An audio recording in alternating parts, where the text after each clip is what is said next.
Hey, this is King, and this is the Daily Dose for David and Goliath Music, BEATCLASS.com. Remember, the Daily Dose is musical medicine, so make sure you take your meds every single day. Now, I've been working on the Reverb series, and of course we're going to have a really long, in-depth tutorial over at BEATCLASS.com that will deal, probably a 3-part tutorial on Reverb. Now, professional applications of Reverb using FL Studio and whatever other software that you're using. So I want to now just kind of take it out of the classroom environment and put it into the FL Studio environment and talk of some of the things that we learned. Okay, we learned what decay, diffusion, color, high damping was.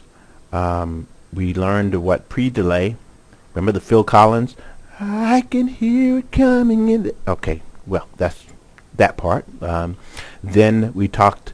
We didn't really talk about low and high. We did talk about low and high cut, but we didn't talk about it in a way that actually demonstrated it. Remember, I told you that if you wanted to maybe have some of the bottom, that you would cut that high, and if you wanted to have some of the highs, you'd cut that low.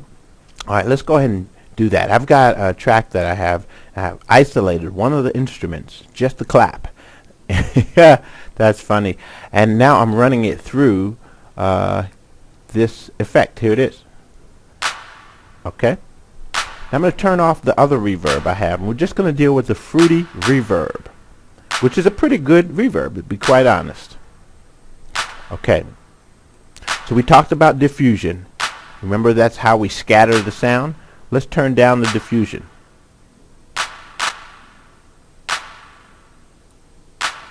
Now, the less we scatter, the sound is reverbing more and more. You hear it? Now let's add some diffusion. And really what that is changing almost the shape of the room. Now we have a size and then we have shape. Diffusion is almost like changing the shape of the room. Okay? Now I had a question. What is color? And one of the questions was, what does it actually do? So let's listen and see what happens. Now look at color as adding highs and lows. If you want to make it bright, add highs. Hear the high? Let's add some low. You hear it? Now the effect is being applied to the reverb and not the actual sound itself. Okay? Now let's try room size. Make it smaller. See what happens?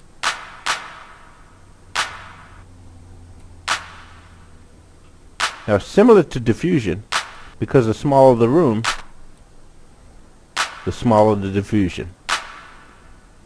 In other words, those sound waves are going to be bouncing back and forth really quick. All right? Imagine yourself in the middle of a silo. You know what a silo is? It's one of those round structures you see when you're driving down the countryside.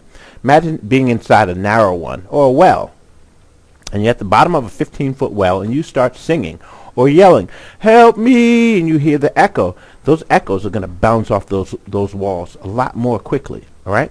That's kind of what diffusion and room size will do. Diffusion will give you the shape. Room size will give you the size. Got it? Okay, so this has just been a really quick daily dose class to give you a little further insight into how reverb works. Okay, we're going to have a whole complete series, which will be about 3 hours long, on BEATCLASS.com, probably by the end of this week, that will go into more detail and show you how to use it in micro mixing environments. Now, I've taught about micro mixing, relative mixing, circular mixing. And this is stuff that you learn at BEATCLASS.com that you just don't get anywhere else. Also, if you want to join me live, you can join me at FruityLoopsUniversity.com. Now listen to the song that this is part of. Watch this.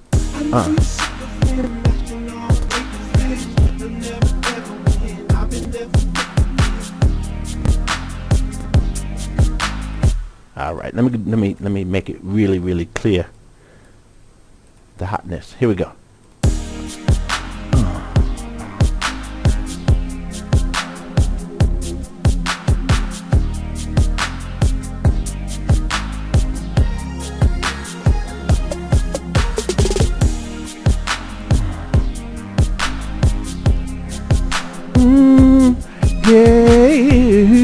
Yeah, yeah.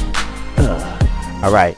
I am King. David and Goliath Music. This has been another Daily Dose. Remember, before you get sick, you better take your meds. Take them.